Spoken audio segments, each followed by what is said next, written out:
नमस्कार और स्वागत है। आज हम एक कहानी की परतों को खोलेंगे जिसका शीर्षक है शूद्र। ये कहानी है एक माँ और बेटी की, गंगा और गौरा की, जो गांव के बाहर एक झोपड़ी में रहती हैं। लेकिन ये सिर्फ उनकी कहानी नहीं है, ये उम्मीद की, धोखे की और एक बहुत ही क्रूर व्यवस्था में सम्मान के लिए संघर्ष की कहानी है। बिल्कुल। और इस कहानी की जो सबसे खास बात है वो ये है कि ये हमें सोचने पर मजबूर करती है कि जब किसी इंसान से सब कुछ छीन लिया जाता है तो वो जीने का सहारा कहाँ ढूंढता है। क्या कल्पना सच से ज्यादा ताकतवर हो सकती है? हम आज इन्हीं सवालों के जवाब ढूंढने की कोशिश करेंगे। तो चलिए शुरू करते हैं।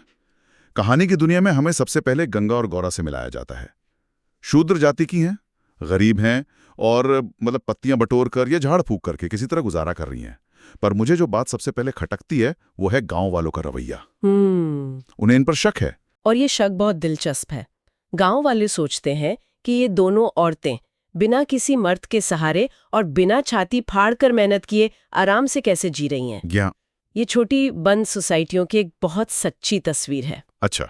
जहां हर कोई एक दूसरे की जिंदगी में झांकता है, वहां अगर कोई थोड़ा भी अलग दिखे तो उसे शक की नजर से देखा जाता है। और यहाँ तो गौरा के भूलापन ही उसके खिलाफ सबूत बन जाता है ना। वो सुंदर है, सुशील है, सिर झुकाकर चलती है, पर लोग सोचते हैं कि जरूर कोई राज है। बिल्कुल, क्योंकि उस समाज में एक औरत की पहचान और उसकी इज्जत उसके साथ जुड़े मर्द से तय होती है, या तो पिता या पति।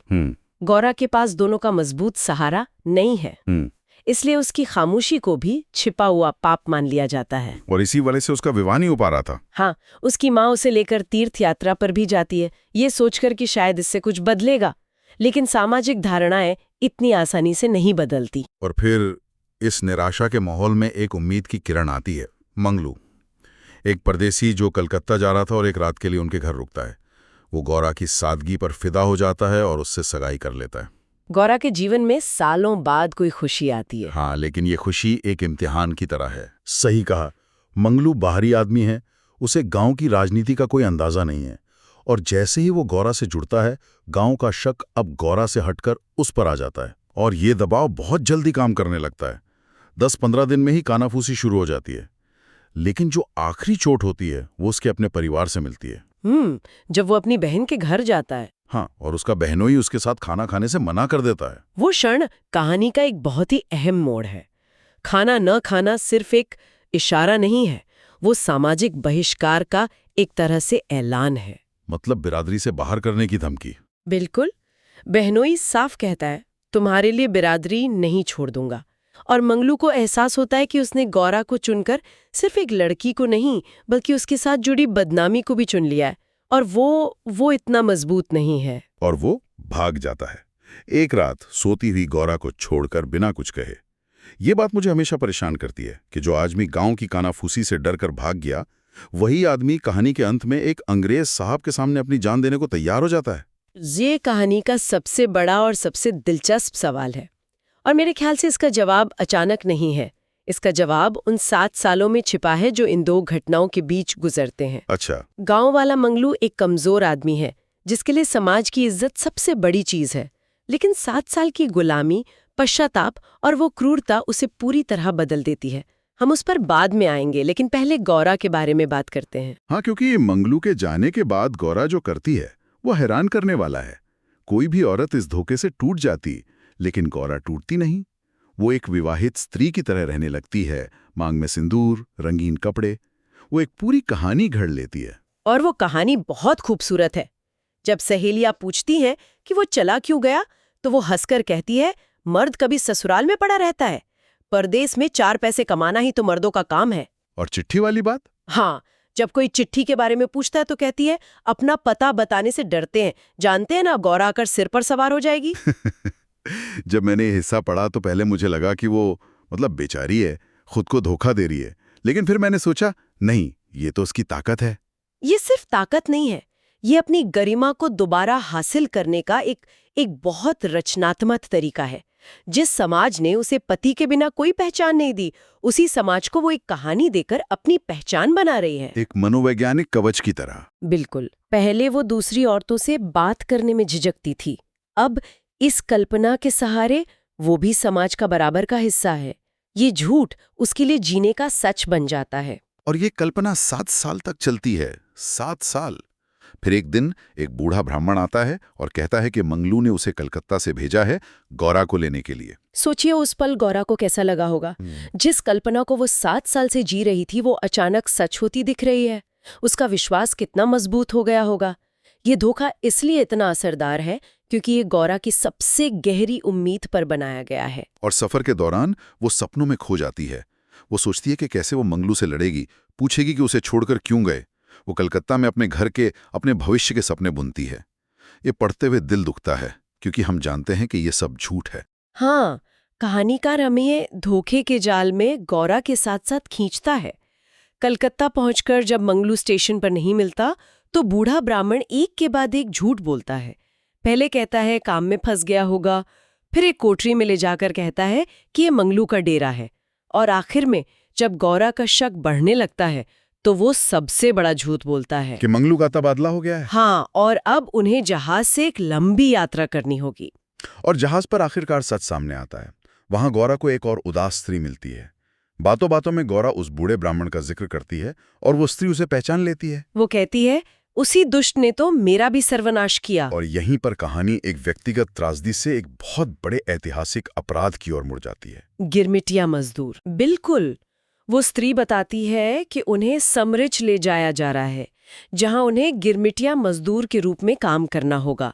ये वो मजदूर थे जिन्हें एक कॉन्ट्रैक्ट यानी गिरमिट के तहत अक्सर धोखे से भारत से ब्रिटिश कॉलोनियों में ले जाया जाता था। ये बूढ़ा ब्राह्मण जैसे लोग दलाल थे जिन्हें हर मजदूर के पीछे कमीशन मिलता था। ये सुनकर तो गौरा के पैरों तले जमीन खिसक जाती होगी। जिस सफर को वो अपने सपनों का सफर मान रही थी वो असल में गुलामी का सफर है। पर उससे अपने दुख में एक साथी मिल जाता है। दोनों का दर्द एक हो जाता है। हाँ, ये उस दौर की एक बहुत बड़ी सच्चाई थी। कहानी अब सिर्फ गौरा की नहीं, उन अनगिनत लोगों की कहानी बन जाती है। जब जहाज अपनी मंजिल पर पहुंचता है तो कहानी एक और नाटकीय मोड़ लेती है। एक अफसर नए मजदूरों के नाम लिख रहा होता है। गौरा उसकी आवाज सुनकर चौंक जाती है। वो दबी आंखों से देखती है और वो मंगलू है। लेकिन ये वो मंगलू नहीं है जिसे वो जानती थी। 7 सालों ने उसे बदल दिया है। वो कठोर हो गया है, उसकी आंखों में क्रूरता है। वो अब खुद उस जालिम व्यवस्था का एक छोटा सा हिस्सा है, एक जमादार। वो भी एक शिकार ही था। हाँ, जिसे 7 साल पहले वैसे ही धोखे से लाया गया था और अब वो उस मशीन का पुर्जा बन चुका है। और उनके बीच जो बातचीत होती है वो दिल तोड़ देने वाली है। गौरा रोते हुए कहती है, तुम्ही ने तो बुला भेजा था। और मंगलू वो साफ इनकार कर देता है। वो बताता है कि उसे भी धोखे से लाया गया था और यहाँ का कानून है कि कोई 5 साल से पहले वापस नहीं जा सकता। उसकी आवाज में कोई हमदर्दी नहीं, बस एक थकी हुई सच्चाई है। वो जानता है कि गौरा के साथ क्या धोखा हुआ है, क्योंकि वही धोखा उसके साथ भी हुआ था। लेकिन अब वो शायद इतना कठोर हो चुका है कि उसे किसी के दुख से फर्क नहीं पड़ता। और फिर उस जगह की क्रूरता सामने आती है। एक अंग्रेज साहब आकर हुक्म देता है, वेल जमादार, ये दोनों औरतें हमारी कोठी में रहेंगी। ये उस व्यवस्था का असली चेहरा है। औरतें यहाँ सिर्फ मजदूर नहीं बल्कि जायदाद हैं। कहानी अब अपने चरमोत्कर्ष पर है। उस रात साहब मंगलू को बुलाता है और उन औरतों में से एक को लाने का आदेश देता है। मंगलू मना कर देता है, गिड़गिड़ाता है, लेकिन नशे में धूत साहब को कोई फर्क नहीं पड़ता। और जब मंगलू फिर भी मना करता है तो साहब उसे हंटर से पीटना शुरू कर देता है। और अब हम आपके उस पुराने सवाल पर वापस आते हैं। जो आदमी गांव की कानाफूसी से डर गया था, वो आज अपनी जान दांव पर क्यों लगा रहा है? मेरे ख्याल में 7 साल की गुलामी ने उसे सिखा दिया है कि असली इज्जत क्या होती है। हाँ, गांव की झूठी इज्जत उसके लिए अब कोई मायने नहीं रखती। गौरा का 7 साल का इंतजार, उसकी वो अटूट भक्ति, भले ही वो एक कल्पना पर आधारित थी, अब मंगलू के लिए दुनिया की सबसे कीमती और सच्ची चीज है। उसे बचाना अब उसकी जिंदगी का एकमात्र मकसद बन गया है। गौरा अपने पति की चीखें सुनती है। वो दौड़कर बंगले में जाती है और वो दौड़कर मंगलू के शरीर को अपनी ढाल बना लेती है और साहब के सामने खड़ी हो जाती है। वो कहती है, सरकार दया करो, इनके बदले मुझे जितना मार लो पर इनको छोड़ दो। ये एक असाधारण क्षण है। जिस औरत को समाज ने हमेशा कमजोर माना, वो आज एक क्रूर ताकत के सामने ढाल बनकर खड़ी है। साहब रुक जाता है। वो शायद इस तरह की हिम्मत देखकर हैरान है। और फिर वो गौरा के सामने शर्त रखता है, हम इसको छोड़ दें तो तुम मेरे पास रहेगा। कहानी यहीं इस असंभव और दिल दहला देने वाले सवाल पर खत्म हो जाती है। कहानीकार हमें कोई आसान जवाब नहीं देता। वो हमें एक ऐसी स्थिति में छोड़ देता है जहां हर चुनाव गलत लगता है। तो अंत में सोचने के लिए एक विचार छोड़ जाते हैं। कहानी के अंत में जब साहब गौरा के सामने वो प्रस्ताव रखता है तो मंगलू के मन में साहब की गर्दन दबोचने का ख्याल आता है। अगर कहानी उस क्षण के आगे जाती तो उस हिंसा का परिणाम क्या होता? क्या सम्मान की रक्षा के लिए की गई हिंसा कभी सही हो सकती है, खासकर जब व्यवस्था ही अन्यायपूर्ण हो?